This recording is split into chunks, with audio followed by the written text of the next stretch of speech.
¿Qué tal? ¿Cómo están? Bienvenidos una semana más a Cantabria de cerca en su edición Cultura, y hoy en concreto les vamos a hacer una propuesta. Les recomendamos ya de antemano el libro que tenemos hoy encima de la mesa, protagonista de esta noche oscura es la noche, de Raquel Brunner. Raquel, muy buenas noches. Buenas noches. Un placer que hagas parada en Cantabria de cerca, edición Cultura. Estás en Santander presentando tu primera novela para adultos, Oscura es la noche. Vamos a dar todos los detalles que podamos, porque tampoco vamos a hacer ningún spoiler del libro, pero antes, y como es habitual, ¿qué es para Raquel Brunner la cultura?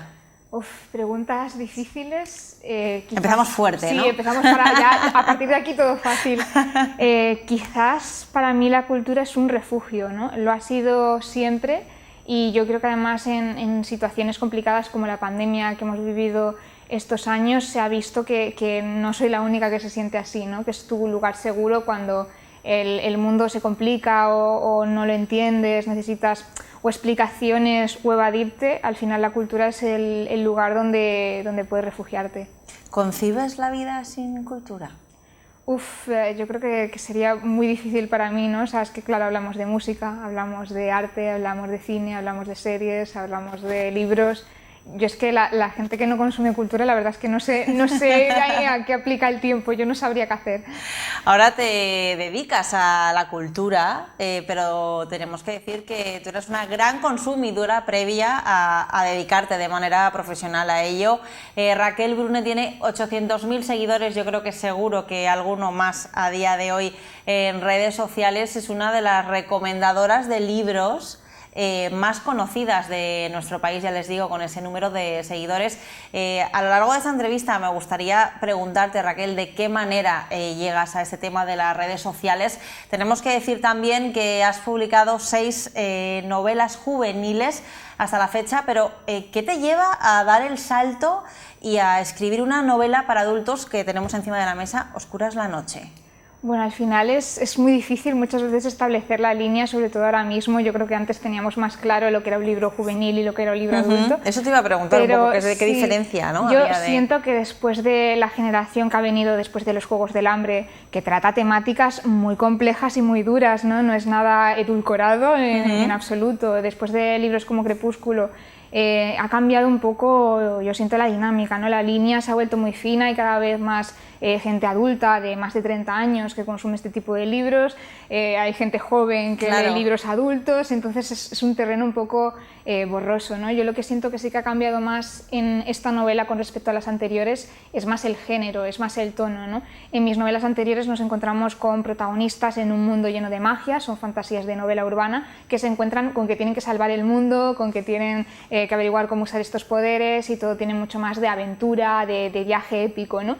Y en el caso de esta novela nos encontramos con una novela más de tono gótico, de misterio, donde tienes que ir resolviendo tú como lector, ¿no? Dónde están las pistas que te voy dejando un poco como un juego, y ese ha sido quizás el reto más grande, ¿no? El decir, vale, no puedo mantener a los lectores enganchados con esta acción y esta promesa de que hay que salvar el mundo, sino con que hay un misterio que resolver y te voy a ir dando estas pequeñas piezas, estas pinceladas, y intentar mantener sobre todo esa tensión continua y ese halo de inquietud también dentro del libro.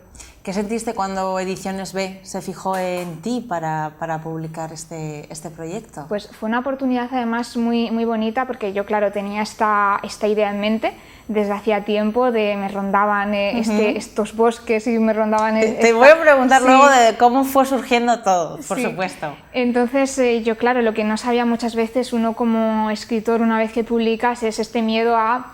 me voy a tener que encasillar a, bueno, esto es lo que has escrito para este público, es lo que vas a tener que hacer a partir de ahora, pero en absoluto, ¿no? En el momento en que yo empiezo a hablar con Ediciones B de esta idea, es como, es perfecta, nos encanta, escríbela, y eso es lo que agradezco, ¿no? El que me haya abierto esta puerta a poder escribir distintos tipos de libros y tener un poco, no tenerme que encerrar ahí dentro de un género o de un determinado tipo de libro, sino de lo que en ese momento la creatividad me pida como autora.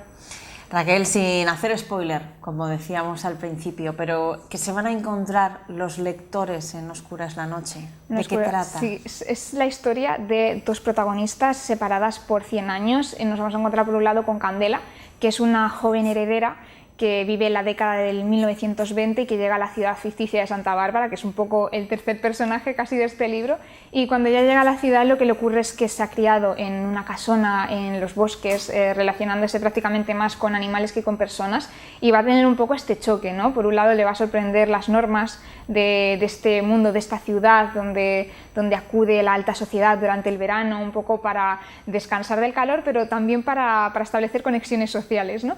Y por otro lado va a descubrir un mundo que empieza a fascinarla, que está lleno de cosas que ya nunca había visto.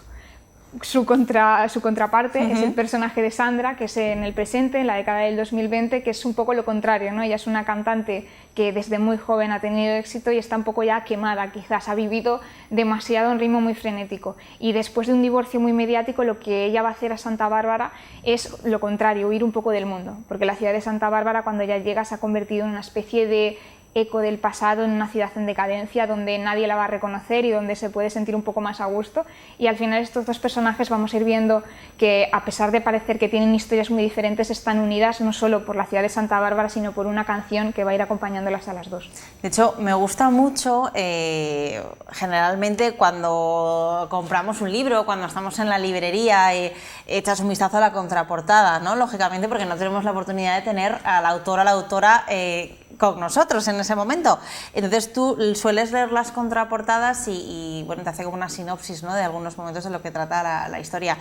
Y me parece muy curioso la manera en la que lo explicas, ¿no?, en la contraportada, o cómo, sin contar demasiado, o sea, es como que das justo en el hilo para que la persona que tiene el libro en las manos quiera saber más. Con esto quiero decirles a todos los telespectadores, bueno, estén atentos. Un hotel decadente en el norte de la península. Un bosque donde sigue viva la huella de los lobos. Dos mujeres unidas, y me he acordado de esto precisamente por la descripción que haces de las protagonistas de la historia, dos mujeres unidas a través del tiempo por el sonido de una melodía y el deseo de ser escuchadas. ¿Por qué una contraportada así? ¿Por qué estas pinceladas exactas, vamos, que has dado en el clavo? Sí, bueno, esto tengo que decir que se lo tengo que agradecer a mi editora, esta contraportada, bueno, porque claro, un problema que incluso eligiendo el título, un problema que nos planteábamos desde el principio es cómo explicamos de qué trata esta historia sin contar demasiado, ¿no? Entonces, claro, al final es cuando surge ir un poco a lo que es el núcleo, ¿no? ese centro, sin entrar en detalles. Sí que en la solapa hay una pequeña sinopsis para el tipo de lector que le gusta saber más, pero yo, por ejemplo, soy una lectora que me gusta cuando me sumerjo en un libro no saber demasiado, ir descubriéndolo, ¿no? Entonces ya en la solapa, para los lectores que ya dicen, no, yo quiero saber una sinopsis al dedillo, pero sí que era más importante para nosotras no desvelar más de la cuenta, ¿no? Prácticamente lo que he contado son los primeros capítulos de los dos protagonistas, ¿no? Porque es una novela contada desde dos puntos de vista. Entonces, esto es el primer capítulo de Sandra y el primer capítulo de Candela, y hasta ahí podemos leer. Y precisamente otra de las preguntas que siempre me da mucha curiosidad es los títulos de los libros, como ahora señalabas. Dos de los puntos más difíciles han sido esta contraportada, también cómo llamar a la novela. ¿Por qué oscura es la noche? Bueno, es típico título que va con truco, porque luego cuando el lector o la lectora se sienten con el libro va a llegar un momento de la novela en que de repente van a decir era por esto, sí, ¿no? Lo que pasa es que, claro, al principio despista un poco y también es intencionado porque no podíamos decir nada más concreto, planteábamos conceptos importantes del libro y era todo spoiler. Básicamente, es que si ponemos esto la gente va a saber ya qué es lo que va a pasar, va a saber por dónde vamos. Había que buscar un título que fuese igual de misterioso que la temática que planteamos dentro del libro, ¿no? Y sí, al final surgió el de Oscura es la noche, que además hace un poco referencia también al libro de Scott Fitzgerald de Suave es la noche, que viene muy el mundo Fitzgerald, el mundo Gatsby, Zelda y Scott. Es muy también en línea con cosas que vamos a ver dentro de este libro, que al final se ambienta también en parte de los años 20 y es un referente inevitable.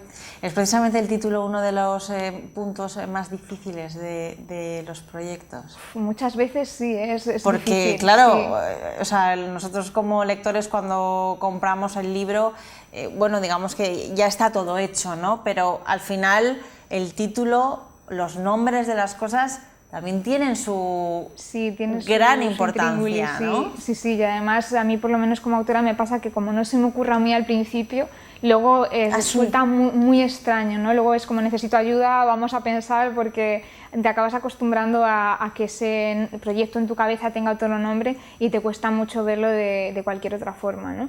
Y sí, es un proceso delicado porque es un equilibrio entre quiero que la gente sepa enseguida qué es lo que se va a encontrar en mi libro, ¿no? Porque al final en las estanterías de las librerías hay tantos libros que Claro. es un poco de Diferenciarte, tengo ¿no? que llamar tu atención de alguna manera.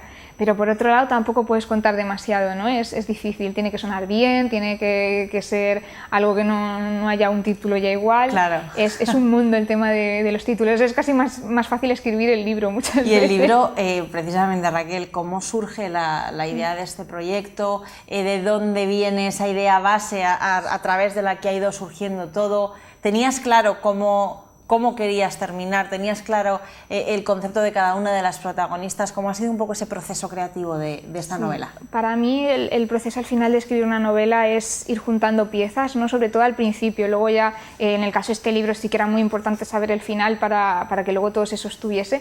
Pero al principio parte de cosas muy pequeñas, ¿no? Que te hace un poco una chispa en la cabeza. En este caso, pues para mí viene de enfadarme, como quien diría, ¿no? De una de estas situaciones que tú no puedes hacer gran cosa, te genera impotencia y dices, pero ¿por qué tengo yo que aguantar esta situación, ¿no? Qué injusto.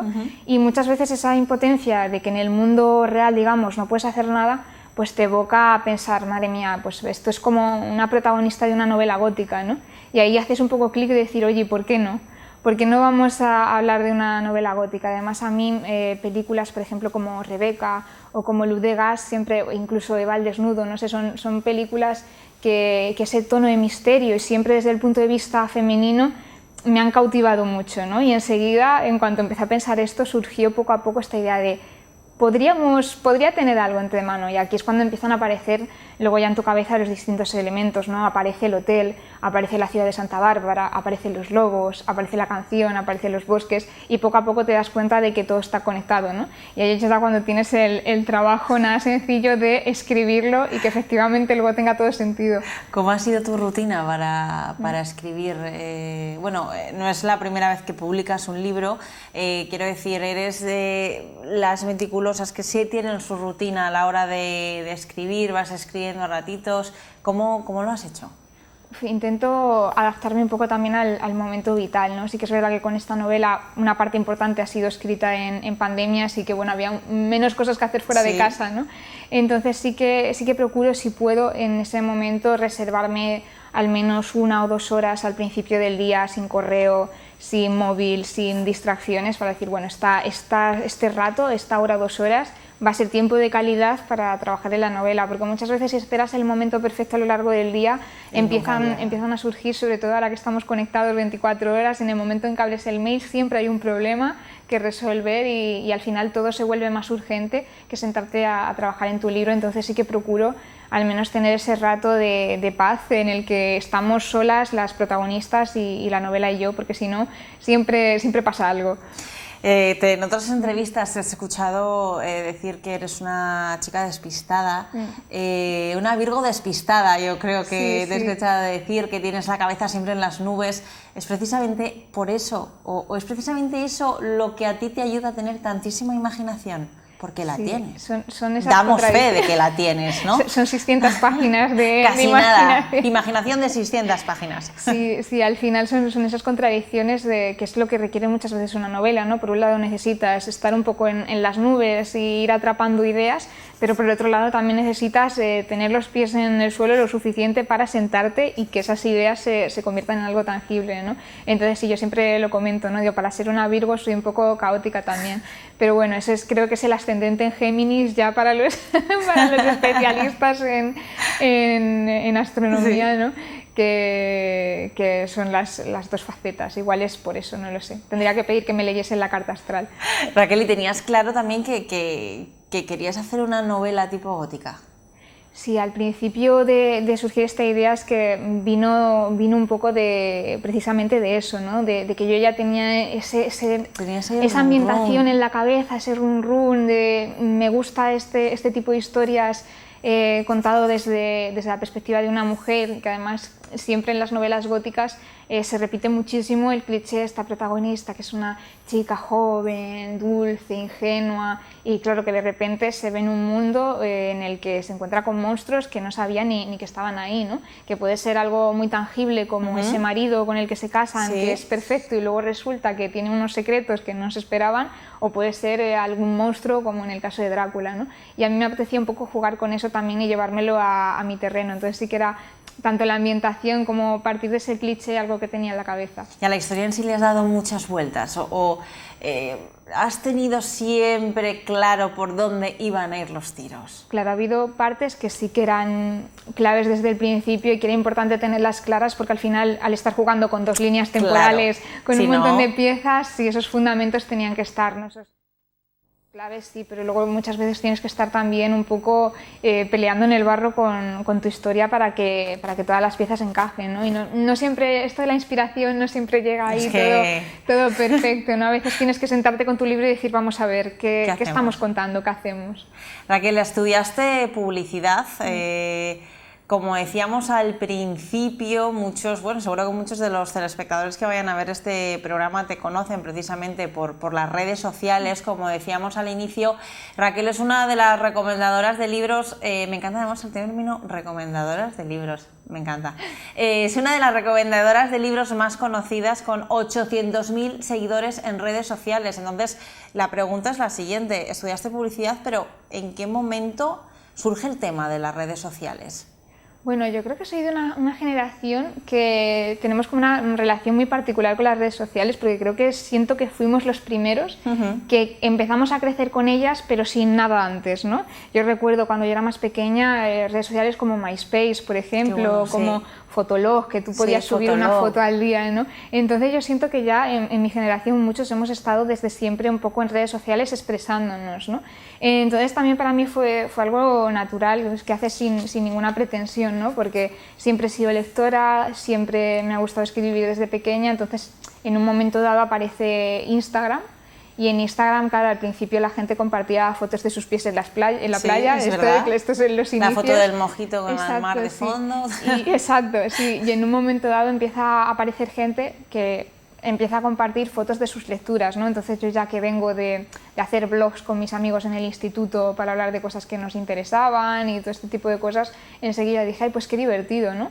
Y en uno de estos momentos de aburrimiento en un verano dije, pues mira, pues yo también me puedo, en vez de subir en mi cuenta personal de vez en cuando fotos de un libro, me puedo hacer una cuenta aparte, porque mis amigos ya están hartos de mí, y hablo de libros con gente a la que le interesan también los libros, ¿no? Y empieza un poco así en 2015, pues siguiendo un poco esta corriente que estaba empezando a nacer, que ni siquiera casi tenía ni nombre por aquel entonces. Una manera casual de empezar en redes sociales a hablar de los libros que habías leído y que ha terminado siendo un trabajo realmente, Raquel. Sí, al final un poco se ha unado todas mis pasiones ahí, ¿no? Que es la literatura, también la comunicación. Yo estudié publicidad un poco porque sinceramente no sabía qué hacer con mi vida, ¿no? Yo me encontré con 17 años como muchísimas personas teniendo que elegir qué iba a hacer el resto de mi vida y con 17 años apenas sabes ni qué quieres para el próximo mes, vaya, ¿no?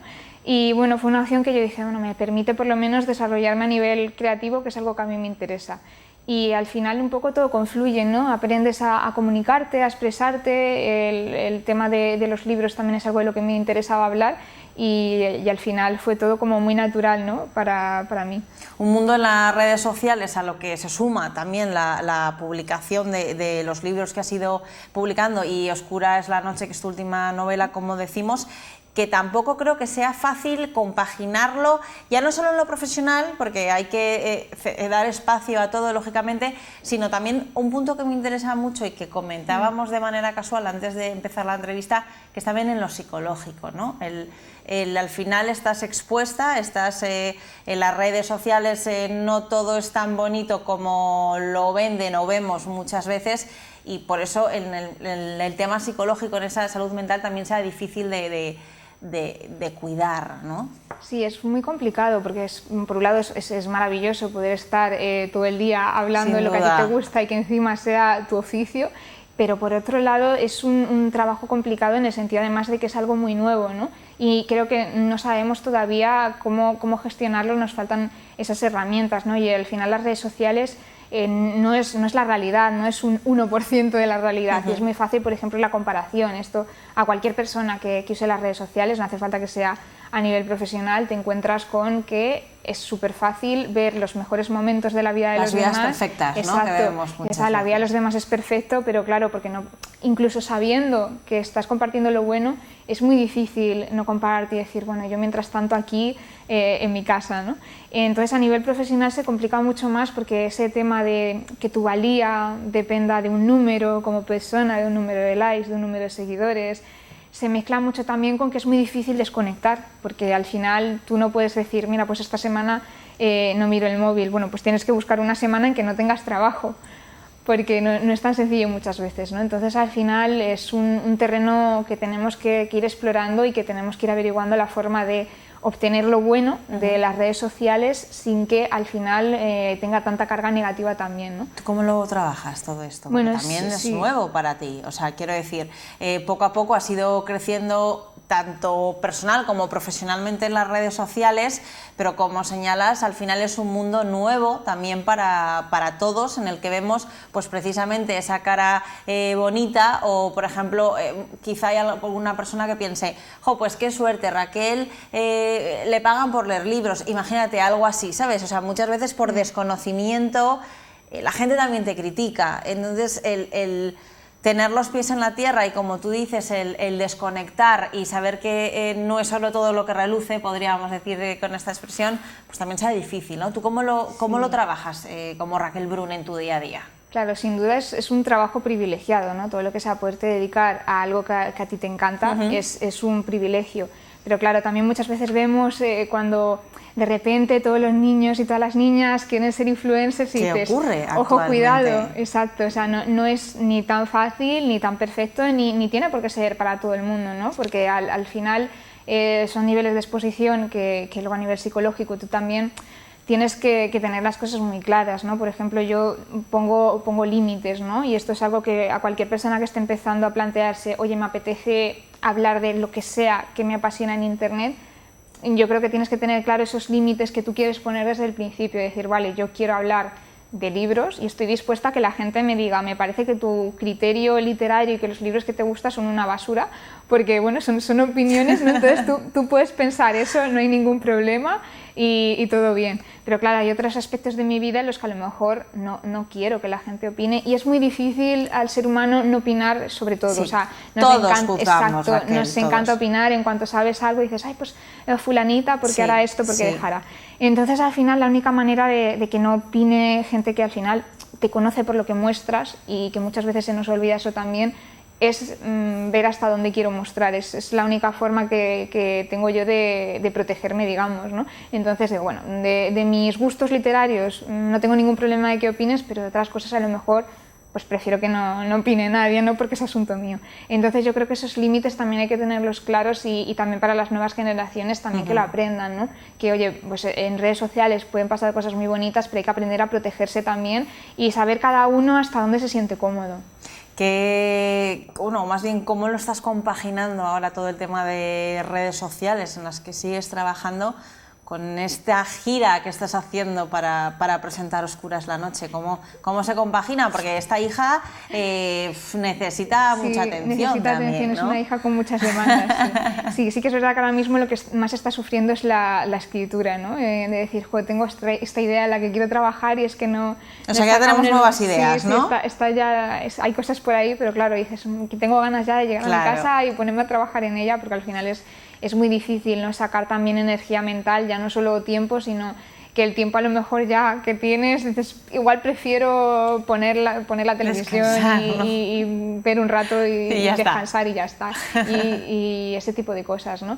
Pero bueno, si al final a veces uno tiene que ser mujer orquesta y mientras vas a una entrevista y respondiendo mails y todo este tipo de cosas de la vida moderna. ¿Alguna vez te planteaste desde pequeña, ¿no? Vinculada con todo este mundo de la literatura, apasionada de los libros, hiciste tu carrera, comenzaste en redes sociales, pero ¿alguna vez te planteaste que ibas a estar, pues eso, en un plató de televisión presentando una novela? Pues es que claro, al final es típica cosa que piensas, ay, ojalá, pero Ojalá, ¿no? nunca ves como del todo real. Yo es verdad que siempre cuento que yo ni siquiera era consciente de que existía esa opción de ser escritora. Yo siempre me han gustado los libros desde pequeña, pero hasta que no leía a Laura Gallego no me di cuenta de que eso era una opción. ¿no? Exacto, yo leía los libros y siempre eran autoras anglosajonas que parecían de otro mundo, ¿no? Parecía casi un ente, como si no existiesen, lo veía súper lejano, no había redes sociales tampoco como ahora, así que tú no sabías nada, prácticamente la persona que había escrito ese libro. Y cuando aparece la figura de Laura Gallego, que era una autora joven española de Valencia, y decía, vaya, o sea, esto es real, hay gente que se dedica a esto y que es su profesión, y si ella lo ha conseguido, pues a lo mejor porque yo no. Pero claro, luego esto lo piensas de pequeño y luego a medida que te vas haciendo mayor, cada vez lo ves más difícil y cada vez te da más miedo también, porque es muy inseguro y dices, bueno, voy a estudiar algo con salidas para tener un buen futuro. Pero lo conseguiste. Sí, bueno, al final aquí estamos. Y seguro que yo creo que además ahora también, al igual que Laura Gallego lo fue para ti, tú ahora serás también ejemplo para muchas niñas, ¿no?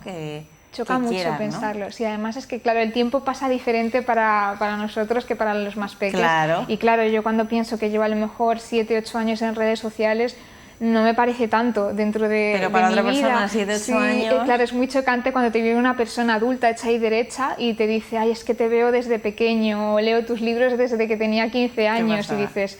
Pero ¿cómo que tenías 15 años? ¿Cómo es posible? Si tienes 20 ahora, no puede ser. Y echas cuenta y dices, sí, salen las cuentas. Claro, y es como que también ver que hay gente que se ha hecho mayor contigo y que ha empezado leyendo tus libros juveniles con 14, 15 años y que ahora con 19 o 20 da el salto a la literatura adulta también contigo, ¿no? Es como también un proceso muy especial. De hecho, ¿qué feedback estás teniendo de Oscura es la noche? ¿Qué te dicen? Yo la verdad es que estoy muy contenta porque, claro, siento un poco también a veces que es un poco empezar de cero otra vez, ¿no? Porque es otro público, pero sin embargo es que estoy viendo que hay muchas lectoras que se están viniendo conmigo, que han dicho, nos da igual, nos lo vamos a leer, que en eso estoy muy agradecida. Y luego también es muy curioso recibir ese feedback de lectoras nuevas, ¿no? De lectoras con más edad que dices, ay, espero haber llegado bien a este público y que vengan y te digan, oye, me ha encantado el libro, se lo voy a recomendar a mis amigas, me ha encantado esta parte, me ha encantado la otra. Me da pena, se me ha pasado volando el tiempo de la entrevista, pero lo tenemos que dejar aquí. No queremos que te marches sin antes darte la enhorabuena, Raquel, ya no solo por Oscura es la noche, sino por la gran trayectoria que tienes a tu espalda. Y a todos ustedes, recomendarles una vez más esta primera novela para adultos de Raquel Brune, Oscura es la noche, y recordarles que tienen una próxima cita en Cantabria de Cerca, Edición Cultura, la próxima semana. Gracias por acompañarnos.